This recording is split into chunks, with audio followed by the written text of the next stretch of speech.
Sasa ni wakati wa salamu za Wanakisesa. Kwa heshima na taadhima, naomba nimwalike Mheshimiwa Luhaga Mpina, mbunge jimbo la Kisesa, aweze kusalimia. Karibu sana.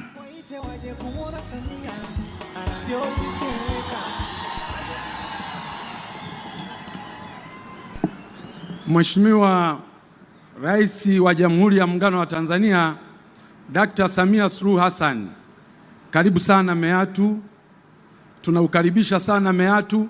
Wananchi wa jimbo la Kisesa wako hapa, wananchi wa jimbo la Meatu wako hapa.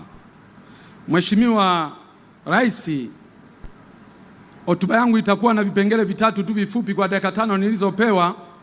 Mwanzo nitakuwa na maombi, nitakuwa na changamoto, nitakuwa na pongezi. Mheshimiwa Rais, wananchi wa jimbo la Kisesa kama nilivyosema wako hapa. Naanza na maombi. Moja, Mheshimiwa Rais, umetoka Bariadi kwa barabara ya vumbi kuja Kisesa, kuja Mwandoya, kuja hapa Mwanuzi. Utatoka hapa utaenda Bukundi, utaenda Mkalama, utaenda Iguguno, utaenda Singida kwa barabara ya vumbi. Mheshimiwa Rais, hii barabara ilishafanywa usanifu muda mrefu wa kina na ikakubalika kujengwa na inazo sifa zote kwa sababu ni barabara ambayo inaunganisha mkoa wa Mara, mkoa wa Mwanza, mkoa wa Simiyu na mkoa wa Singida na mikoa mingine yote. Mheshimiwa Rais, tunaomba leo maliza huu ugonjwa mkubwa wa Wanameatu, maliza huu ugonjwa mkubwa wa Wanasimiyu. Mheshimiwa Rais, ninaomba kwa niaba ya Wanameatu na kwa niaba ya wananchi wa jimbo la Kisesa, naomba ujenzi wa madaraja muhimu matatu. Daraja la Mto Sanga litakalojengwa kati ya kijiji cha Isangijo pamoja na Ifungiro wilaya ya Maswa. Daraja la Mto Sanjo litakalojengwa baina ya kijiji cha Mwashata pamoja na Migato litakalounganisha wilaya ya Meatu na Itilima. Daraja la Mto Semu litakalojengwa kijiji cha Mbugabanya litaunganisha na kijiji cha Mwajidalala. Madaraja haya matatu, Mheshimiwa Rais, ni muhimu sana kwa uchumi wa wananchi hawa na ndio maana unashuhudia hizo shangwe zinazopigwa. Mheshimiwa Rais, katika maombi ninaomba jimbo la Kisesa sasa katika miundombinu hii ya kijiografia, naomba jimbo la Kisesa lipewe halmashauri ya wilaya kwa ajili ya kusukuma nguvu kubwa ya maendeleo. Mheshimiwa Rais, lakini jambo jingine ni hospitali, kituo cha afya cha Mwandoya.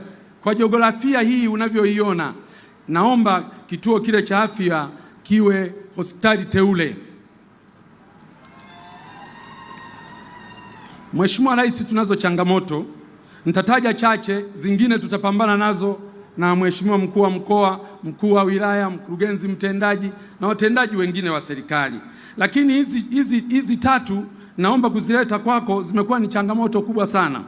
Changamoto moja ni uvamizi mkubwa sana wa tembo katika wilaya nzima ya Meatu.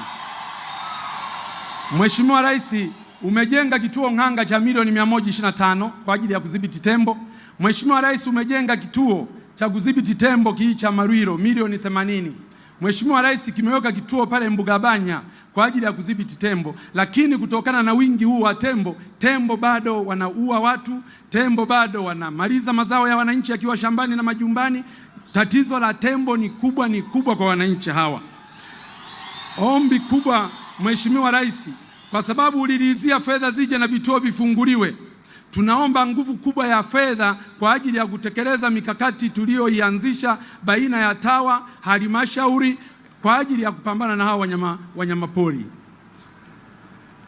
Jambo la pili ni wafugaji wetu ambao walishashinda kesi mahakamani baada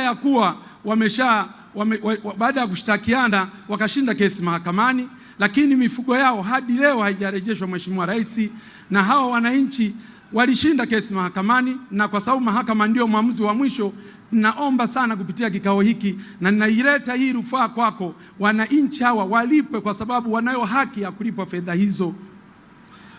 Ombi la tatu Ombi la tatu, Mheshimiwa Rais, swala la ununuzi wa pamba kwa kutumia mnunuzi mmoja. Mheshimiwa Rais, mimi nakubaliana principally kwamba swala la ununuzi wa mnunuzi mmoja kwanza linatuondoa kwenye soko huria, lakini pili kunakuwa hakuna ushindani. Mnunuzi wa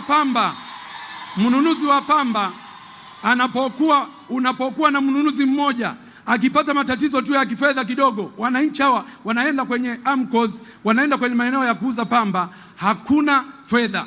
Kwa hiyo ukiwa na mnunuzi mmoja ni hatari sana. Sasa bahati nzuri waziri wa kilimo yuko hapa. Mfumo wote ule unaoanzishwa ni lazima usicompromise ushindani katika soko huria. Mfumo wote ule unaoanzishwa usilete usumbufu kwa watu waende kuuza pamba sokoni halafu wasikute pesa. Wakiwa wanunuzi wengi, huyu akiwa na changamoto ya fedha, huyu atakuwa nazo fedha. Kwa hiyo ukiwa na wanunuzi watano huwezi kupata shida ya fedha. Mheshimiwa Rais, sisi kule Kisesa tunakudai, na wale na maeneo mengine kote wanaosema wakudai zile fedha zihamishe kule zilete Kisesa, kwa sababu bado tuna mipango mingi ya maendeleo katika maeneo yetu. Sasa pongezi, Mheshimiwa Rais, umefanya makubwa, na mimi leo nataka nikupongeze hapa. Nimekuwa nikikupongeza ukiwa mbali, hatuonani. Leo ana kwa ana nataka nizifikishe pongezi hizi kwako. Mheshimiwa Rais, mimi ni tofauti kidogo na viongozi wengine ambao wanazungumzia matumizi tu. Mimi naamini kwamba matumizi ni matokeo ya mapato. Mheshimiwa Rais, nakupongeza sana ulipoamua kuunda tume ya Rais ya maboresho ya kodi. Mheshimiwa Rais, hii tume hii wananchi wengi wanaweza kuona kama ni jambo la kawaida, lakini ukweli ni kwamba tume hii inaenda kuwa mwarobaini wa matatizo yote tulio nayo. Mheshimiwa Rais, umefanya jambo kubwa, Watanzania watakukumbuka. Kwa tume yetu hii, matokeo ya hii tume yatakapoletwa kwa wananchi na utekelezaji wake, tunajua fedha kwa ajili ya maendeleo katika nchi yetu zitaongezeka. Mapato yanayokusanywa leo, mimi na hapa Mpina, mapato yanayokusanywa leo na TRA pamoja na taasisi zingine za serikali yataongezeka mara 2 au zaidi. Sasa Mungu atupe nini wa Tanzania? Rais wetu umelibuni hili, na ninajua tume ya mipango muda mfupi italeta taarifa yake, na sisi akina Mpina tutahakikisha mapendekezo hayo yaliyoletwa na hiyo tume, hata yakiletwa kesho kutwa tu, bunge likiwa limebakiza siku 5, tutayasimamia kikamilifu ili kuhakikisha kwamba Watanzania wanapata tija kubwa. Tutakuwa tumetibu leo, tutapata fedha nyingi za maji, fedha nyingi za elimu, fedha nyingi za afya, fedha nyingi za kila mahala. Lakini Mheshimiwa Rais, wanawake wenzako katika sekta ya afya na Watanzania wote watakukumbuka kwa namna ulivyosimamia swala la afya. Umeenda kutembelea hospitali yetu pale, umeona huduma nzuri zinavyoendelea kutolewa. Tumejenga zahanati za kutosha, tumejenga vituo vya afya, tumeboresha hospitali za wilaya, umetuboreshea na kutujengea na kukamilika hospitali ya mkoa wa Simiyu, ambapo sasa wagonjwa wengi waliokuwa wanapelekwa Bugando sasa wanapelekwa muda mfupi tu wanaenda kutibiwa pale Simiyu, wanarudi wakiwa wamepona. Lakini umefanya kazi hiyo nzuri pia hata kwenye hospitali yetu ya taifa ya Muhimbili, ambako wagonjwa wengi waliopewa rufaa za kwenda kutibiwa India na nchi zingine, Uingereza kule, leo wanatibiwa kwenye hospitali zetu. Umeendelea kununua vifaa, umeendelea kuboresha hospitali hizo, mambo mazuri yamefanyika. Wanawake wenzako wanakukumbuka kwa kupunguza pia vifo vya kina mama na watoto. Ulipo hapa na kuahidi kwamba mama mjamzito na mtoto kazi waliopewa na Mwenyezi Mungu ya kuzaa hakuwapa kifo, na ndio maana ukakataa, ukasema lazima huduma za afya ziboreshwe kila mahala. Mheshimiwa Rais, nikupongeze kwa miradi ya kimkakati kwa kukamilisha ujenzi wa SGR kutoka Dar es Salaam mpaka Dodoma, lakini bado ujenzi unaendelea kutoka Dodoma kwenda Mwanza. Mheshimiwa Rais, tunaomba hawa wajenzi waharakishe. Wananchi hawa unavyowaona ni wakulima wakubwa, wa pamba na mazao mengine ni wafugaji wakubwa na mifugo yao mingi wanauzia Pugu Dar es Salaam. Tunaamini ile SGR ikikamilika, mifugo yetu tutapakilia tu pale mara mpaka. Ng'ombe wetu tunawasafirisha wanafika kule wakiwa wamekonda na bei imeshuka. Sasa hivi kujengwa kwa treni ile na kubeba mizigo ile, tutaongeza bei. Kwanza tutasafirisha leo, kumsafirisha ng'ombe mmoja mpaka Dar es Salaam karibia 70,000, lakini ukipunguza na kushuka samani kwa kukaa muda mrefu njiani, unaweza ukazalisha fedha nyingine mpya 300,000 kwa ng'ombe mmoja. Lakini mazao ya pamba hivyo hivyo yataongeza bei kwa sababu tutasafirisha kwa gharama ndogo. Mheshimiwa Rais, umekamilisha bwawa la Mwalimu Nyerere lote, megawatts zote 2115. Tunakushukuru sana, Watanzania wanakushukuru sana. Tunajua viwanda vingi vitakuja kujengwa, wawekezaji wengi watakuja kujengwa, na hivyo utakuwa umetatua tatizo la kiuchumi la Watanzania, utakuwa umetatua tatizo la ajira ya vijana wetu ambao wanasoma leo wanakosa ajira. Uwepo wa viwanda vingi na wawekezaji wengi, ajira kwa vijana zitapatikana. Najua unaenda kufungua daraja la Busisi, nalo limekamilika. Hongera kubwa kwako. Ujenzi wa MV Mwanza hapa kazi tu, na yenyewe imekamilika. Mheshimiwa, hongera sana. Nimalizie kwa pongezi kwa kusema tumefanya miradi mikubwa ya elimu, miradi mikubwa ya afya, miradi mikubwa ya maji, miradi mikubwa ya barabara, miradi mikubwa ya mawasiliano, miradi mikubwa ya umeme, miradi mikubwa ya kilimo na mifugo. Mheshimiwa Rais, ukifika jimbo la Mpina, ukiwa kwenye helikopta, ukiwa juu, utazani mwanamke kasuka twende Kilioni, msuko wa twende Kilioni. Pamepasuliwa barabara kila sehemu. Pamepasuliwa barabara kila sehemu. Nadhani ni jimbo lako la kwanza Tanzania kwa ujenzi wa barabara bora kama hilo. Na tumeletewa kwenye barabara ni kama bilioni 7, kwenye maji bilioni 8, na maji menyewe tumepiga hatua kweli kweli. Mheshimiwa Rais, changamoto ya muda.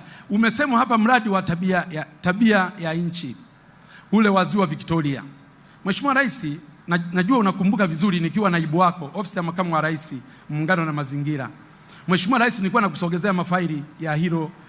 Tulianza zamani na huo mradi uliuanza zamani, hujauanza ukiwa rais. Uliuanza ukiwa makamu wa rais, na nilikuwa nakusogezea mafaili ili huu mradi utekelezwe haraka wa maji kutoka Ziwa Victoria. Sasa huu mradi wetu unatekelezwa kwa awamu, wanakuja polepole mpaka pale Itilima. Alafu huku sisi baadaye. Mimi Mheshimiwa Rais, naomba hebu anze kuchimba tu kutokea Busega huko, wachimbe mpaka hapo kwa Mpina Mwandoya, waje wachimbe huko, waunganishe moja kwa moja kwa muda mfupi ili tuweze kupata maji kwa urahisi zaidi. Mheshimiwa Rais, nisipoteze muda wako, lakini niseme tu nilizunguka jimbo zima kusoma ilani. Nilipomaliza kusoma ilani kata kwa kata, wananchi wakasema, Mpina, kwa namna mlivyotekeleza ilani na Mheshimiwa Rais, basi sisi tunasema Samia aendelee. Wakasema tena Mpina aendelee, na wakasema tena CCM iendelee. Kwa hiyo hata pale kwenye majina pale sina mashaka kwa ujumbe niliofikisha kutoka kwa wananchi hawa. Mheshimiwa Rais, asante sana, karibu sana Kisesa, asante sana.